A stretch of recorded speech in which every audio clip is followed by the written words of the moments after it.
Martine, dans le quartier des Maréchaux, dans la résidence des Vergers du Fort, que nous venons aujourd'hui à la rencontre de Monsieur Ségel, qui est en conflit avec le bailleur Valoffice depuis maintenant quelques années. Donc je lui laisse la parole pour se présenter et puis exposer un petit peu sa situation. Oui, bonjour, je suis locataire ici depuis 20 ans, depuis 1996.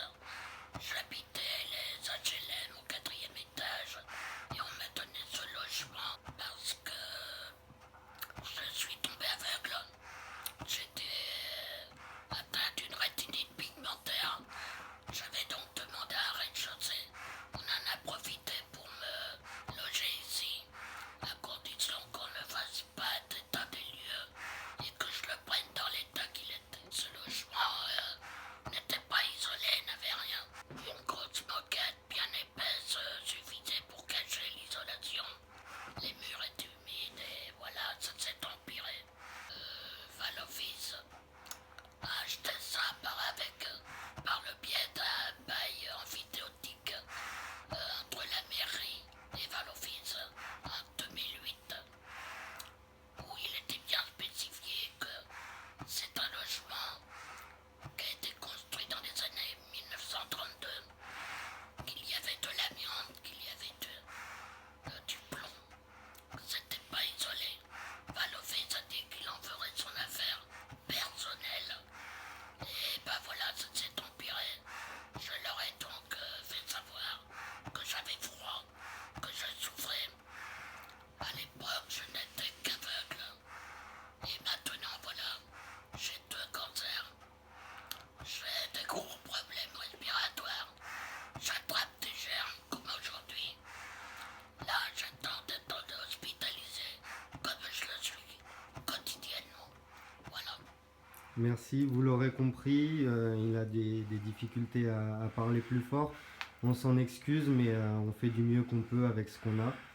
On va maintenant vous présenter un peu l'état du logement qui a contribué à ce que Serge soit dans cet état. Il est vrai qu'avant même de rentrer dans le logement, on s'aperçoit déjà qu'il y a quelque chose qui ne va pas. À peine rentré dans le logement, nous avons le choix entre regarder le sol qui commence à se soulever ou regarder la moisissure au mur due au papier peint qui s'est décollé à cause de l'humidité. En 2012, après avoir supprimé la chaudière, Valoffice s'est retrouvé contraint de devoir refaire la cuisine car celle-ci laissait beaucoup de traces. Ils n'ont refait que les murs et le plafond, le carrelage au sol étant lui d'origine. Même constat dans la salle de bain, les murs et le toit ont l'air en bon état, ce qui n'empêche pas qu'il faut bien faire attention où on met les pieds quand on est en train de marcher. Évidemment, la baignoire a été changée, puisque c'était la baignoire d'origine de l'immeuble qui date de 1932. Elle était d'époque, elle a été remplacée par une baignoire plus récente. Ceci fait partie des rares travaux que Valoffice a bien accepté de faire.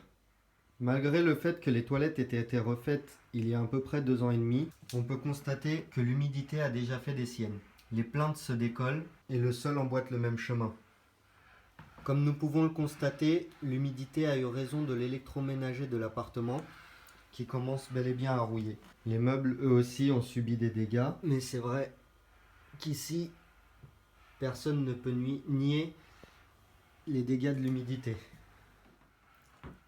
Nous pouvons comprendre que le locataire ne soit pas rassuré, étant donné ses problèmes de santé et l'état de moisissure que nous pouvons constater sur les murs.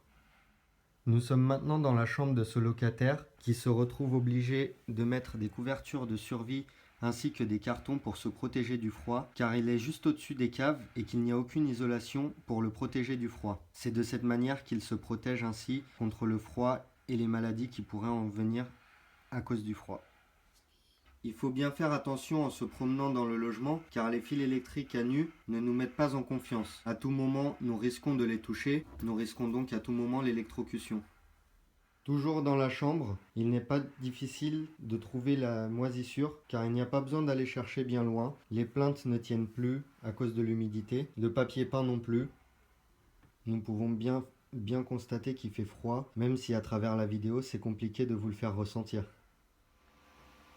En 2015, à cause de problèmes d'hygiène, les médecins ont conseillé M. Ségel de refaire le salon salle à manger qui lui sert également d'espace médical. Il a bien sûr refait faire cette partie de l'appartement à ses frais. Néanmoins, on peut constater que l'humidité commence déjà à faire des siennes, puisque le parquet qu'il a fait installer à ce moment-là commence déjà à se décoller. Nous pouvons le constater, ce locataire conserve un grand nombre de documents, de certificats médicaux, de comptes rendus, d'échanges de courriers concernant sa situation. Il a même été jusqu'au dépôt de plainte, mais ça n'a pas eu de suite, malheureusement. Après enquête, l'ARS a reconnu le logement de M. Ségel comme dangereux pour la santé. Pour preuve en est ce courrier qu'ils lui ont envoyé. M. Ségel nous présente également son certificat médical qui confirme ses problèmes de santé et qui peut prêter à penser que ceux-ci peuvent être liés probablement à son logement. Les services de la mairie ont été avertis par M. Ségel de sa situation. Malheureusement, rien n'y fait. Il se retrouve toujours aujourd'hui contraint de vivre dans ce logement sans que les pouvoirs publics ne se chargent de cette situation. Je suis handicapé visuel par une rétinite pigmentaire qui conduit irrémédiablement à la cécité. Bon, j'ai été opéré, ça a amélioré un tout petit peu ma vue.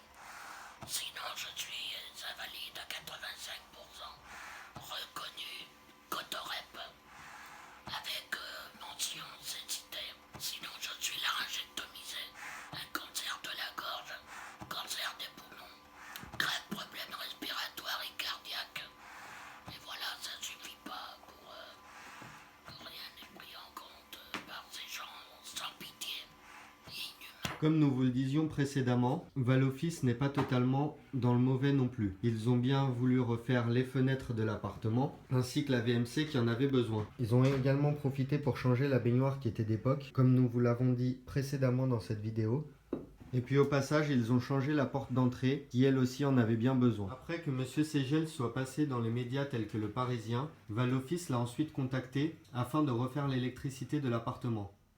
Cependant, le jour des travaux, M. Ségel était couché sous oxygène et ne pouvait pas accepter les travaux ce jour-là pour ne pas aggraver son état de santé. Il attend donc un deuxième passage des ouvriers qui aura sans doute lieu bientôt. M. Ségel a bien évidemment fait une demande de relogement. Il est actuellement en attente. Nous continuerons sur le site internet ou bien sur une autre vidéo de vous informer sur l'état d'avancement de ce sujet qui nous paraît important.